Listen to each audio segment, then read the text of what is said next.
शोध की विशेषताएं। शोध वैज्ञानिक विधि की तरह कार्य करता है, पूर्वाग्रह से मुक्त और व्यक्तिपरक होता है। शोध की अनेकों विशेषताएं हैं, जिसमें हम मुख्य विशेषताएं आज देखेंगे। पहला है वस्तुनिष्ठता। वस्तुनिष्ठता का मतलब है कि शोधकर्ता जो है किसी समस्या या विषय वस्तु का अध्ययन पक्षपात, पूर्वाग्रह, स्थिराकृति आदि व्यक्तिगत कारकों से प्रभावित हुए बिना करता है।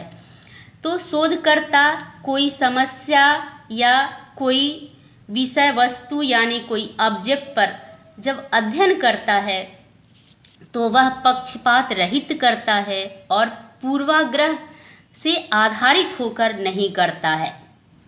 ये नहीं धारणा बनाकर करता है कि जो पूर्व में था वही आज भी होगा। स्थिराकृति यानी जो भी कार्य करता है उसका परिणाम स्थिर होना चाहिए आदि व्यक्तिगत कारकों से प्रभावित हुए बिना करता है। तो किसी व्यक्ति विशेष पर प्रभावित होकर के ये शोध नहीं किया जाता है, इसीलिए इसका गुण वस्तुनिष्ठता है। शोध की प्रक्रिया पर शोधकर्ता की स्वयं की उपस्थिति, व्यवहार और दृष्टिकोण का प्रभाव नहीं पड़ता। यानी जो शोधकर्ता है वो शोध जो कार्य कर रहा है उसका उपस्थिति, उसके व्यवहार, ये सब पर कोई प्रभाव नहीं पड़ता है। यानी ये नहीं कहा जा सकता है कि जो शोध करता है उसका व्यवहार ऐसा है तो जो शोध कर रहा है वो सही नहीं हो सकता है। दूसरा है निश्चयात्मकता। यानी यह विधि जो है प्रक्रिया एवं परिणाम दोनों पर लागू होता है। प्रक्रिया का ध्यान सूचनाओं अथवा प्रदत्तों के नियोजन, संकलन, परीक्षण इत्यादि सभी चरणों में रखा जाता है। यानी शोध जो है एक निश्चित होना चाहिए। जिस चीज़ पर शोध किया जा रहा है वो निश्चित रूप से उसका परिणाम प्राप्त होना चाहिए। उसका सूचना, उसका डाटा, उसका संकलन और परीक्षण जो है सभी चरणों में निश्चित होना चाहिए। तीसरा है विश्वसनीयता, रिलायबिलिटी। शोध जो है विश्वसनीय होना चाहिए। तो विश्वसनीय कब होगा? इसमें स्थिरता और सत्यापन होगा, तभी वह शोध विश्वसनीय होगा।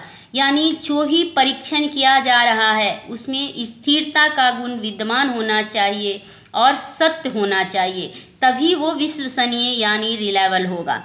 एक परीक्षण को किसी एक समूह पर बार बार प्रयोग किया जाए तो उसके प्राप्तांकों यानी अंकों में निश्चितता पाई जाए तो वह विश्वसनीय माना जाएगा। शोध कब विश्वसनीय माना जाएगा? जब वो बार बार किसी चीज़ पर प्रयोग किया जाता है और उसका जो डाटा है वही प्राप्त होता है, तो वैसा शोध विश्वसनीय कहा जाएगा।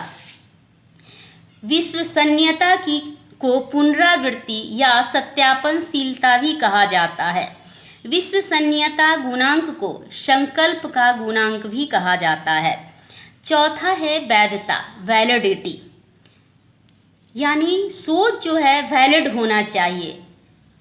तो वैलिड का मतलब है त्रुटि रहित परिणाम से मुक्त होना चाहिए। यानी शोध जो भी शोध हुआ है उसमें त्रुटि नहीं होना चाहिए, तभी वह वैलिड होगा। मुख्य रूप से प्रक्रियाओं, शोध उपकरणों, परीक्षण आदि से संबंधित होता है। यह शोध को सही दिशा में अग्रसर करने में सहायक होता है। ये वैलिडिटी जो है दो प्रकार का होता है, आंतरिक वैलिडिटी और बाह्य वैलिडिटी। आंतरिक वैलिडिटी दो या अधिक चरों के मध्य अच्छे करणीय संबंध स्थापित करने की क्षमता ही आंतरिक वैधता कहलाती है। यानी कार्य कारण संबंध दो के बीच में जब स्थापित हो जाता है तब वही आंतरिक वैधता कहलाती है। बाह्य वैधता अध्ययन को प्रभावित करने वाले कारकों को नियंत्रित करना ही बाह्य वैधता है। बाह्य वैधता का मतलब मान लिया कि क्लास में कई शिक्षक पढ़ा रहे हैं और टीचर के बारे में जब बच्चों से आकलन किया जाता है तो कोई बच्चा जिस टीचर के बारे में अच्छा या खराब कहता है वही जो है बाह्य वैधता कहलाती है। पांचवा है यथार्थता, एक्यूरेसी। इसके अंतर्गत शोध प्रक्रियाएं, शोध उपकरण और साधन एक दूसरे से संबंधित होते हैं। यथार्थता को मापने के लिए शोध साधनों का उचित प्रकार से चयन किया जाता है। शोध प्रक्रिया के प्रत्येक चरण का अच्छे से परीक्षण किया जाता है। तो जब तक कि शोध मापने की जो प्रक्रिया है उचित प्रकार से उसका चयन नहीं किया जाएगा तो कभी भी शोध एक्यूरेट नहीं होता है। इसीलिए कहा गया है कि शोध के साधनों का उचित प्रकार से चयन किया जाना चाहिए। छठा है सामान्यीकरण। शोध का मूल उद्देश्य सामान्यीकरण सिद्धांत स्थापित करना है। सातवां, कार्य कारण संबंध की महत्ता। शोध में कार्य कारण संबंधों का महत्व होता है, यानी कारण और इफेक्ट दोनों होना चाहिए, क्योंकि यह वैज्ञानिक विधि है जो किसी भी घटना के पीछे कार्य कारण संबंध को ढूंढता है। कोई भी कार्य कर रहे हैं, यानी जिस टॉपिक पर कोई शोध कर रहा है तो उसके पीछे यह जानना होता है कि ये जो इसका इफ़ेक्ट है, जो कार्य किया जा रहा है उसका इफ़ेक्ट क्या होगा। तो उस चीज़ को ढूंढना ही कार्य कारण संबंध की महत्ता को प्रदर्शित करता है। आठवां है शोध चक्रीय प्रक्रिया है, यानी शोध समस्या के साथ शुरू होता है और समस्या के साथ समाप्त होता है। इसीलिए कहा जाता है कि शोध जो है चक्रीय प्रक्रिया है, यानी शोध जो है निरंतर चलती रहती है।